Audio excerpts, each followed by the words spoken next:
ছেলেটি series paper দিয়ে নিজের ক্ষতস্থান ঘষে, তারপর সেই ক্ষত অ্যালকোহলে ডুবিয়ে দেয় সারানোর জন্য।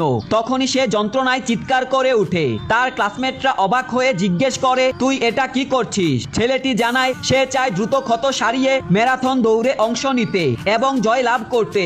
এটা শুনে ক্লাসমেটরা তাকে নিয়ে হাসাহাসি করতে থাকে, এমনকি প্রিন্সিপালও তাকে ম্যারাথনে অংশ না নিতে পরামর্শ দেয়। কিন্তু ছেলেটি হাল ছাড়তে রাজি নয়। সে তার বন্ধুকে সাইকেল চালাতে বলে এবং সে নিজেকে এক দড়ির মাধ্যমে সেই সাইকেলের সঙ্গে বেঁধে ফেলে। কিছুক্ষণ পর ছেলেটি ক্লান্ত হয়ে পড়ে, কিন্তু সাইকেল থামে না, ফলে সে মাটিতে পড়ে যায়। তখন তার বন্ধুও তাকে ম্যারাথনে অংশ না নিতে বলে, কিন্তু ছেলেটি পিছু হাঁটবার নয়, সে শক্তি বাড়ানোর জন্য জিমে যেতে শুরু করে। সে ভারী ওজন নিয়ে পাহাড়ে চড়ে, পিছন দিকে দৌড়ানোর অনুশীলন করে এবং এমনকি শীতকালে ঠান্ডা পানিতেও সাঁতার কাটে। সে এই ম্যারাথন রেসে জিততে চায় তার মায়ের জন্য, যিনি দীর্ঘদিন ধরে কোমায় আছে। ছেলেটি বিশ্বাস করে সে যদি রেস জিতে তাহলে তার মা জ্ঞান ফিরে পাবে। 3 মাস কঠোর অনুশীলনের পর ছেলেটি 110 কিলোমিটারের ম্যারাথনে অংশ নেয়। ঠান্ডার মধ্যে সে শুধু একটি স্লিভলেস গেঞ্জি পরে দৌড়ায়। রেস শুরু হতেই সে সবার সামনে চলে যায়। এটা দেখে এক প্রফেশনাল কোচের নজর পড়ে তার দিকে, কিন্তু রেস যতই এগোয় ছেলেটির শক্তি ফুরিয়ে যেতে থাকে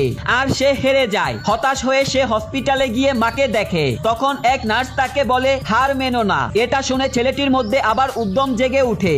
এখন কোচ তাকে প্রশিক্ষণ দেওয়ার সিদ্ধান্ত নেয়। কোচ তাকে সঠিকভাবে দৌড়ানোর কৌশল শিখায়। সে বৃষ্টিতে দৌড়ায়। প্রথম লাফ শেষ করতে ছেলেটির 15 মিনিট লাগে। কিছুক্ষণ পর তার গতি কমে যায়, যা দেখে কোচ হতাশ হয়। তবুও ছেলেটি হাল ছাড়ে না। সে দৌড়াতে থাকে এবং শেষ ল্যাপ মাত্র 5 মিনিটে শেষ করে ফেলে। এটা দেখে কোচ অবাক হয়ে যায় এবং জিজ্ঞেস করে, তুমি এটা কিভাবে করলে? ছেলেটি বলে, আমি এত কষ্ট করছি কারণ আমি অনাথ হতে চাই না।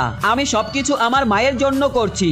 একদিন সে মায়ের সুস্থতার জন্য প্রার্থনা করে এবং অন্য শহরে ম্যারাথনে অংশ নিতে যায়। রেস শুরু হয় বন্দুকের শব্দে। ছেলেটি দৌড়াতে থাকে এবং সবার সামনে থাকে। কোচ তাকে উৎসাহ দেয়। কিছুক্ষণ পর সে দ্বিতীয় অবস্থানে চলে আসে, কিন্তু যেই কেউ তাকে ছেড়ে যায় সে সঙ্গে সঙ্গে আবার সামনে চলে আসে। রেসের শেষ 200 মিটার বাকি এবং দুজন প্রতিযোগীর সামনে। তার ক্লাসমেটরা চিৎকার করে তাকে উৎসাহ দেয় এবং আশা করে সে কোনো অলৌকিক কিছু করবে।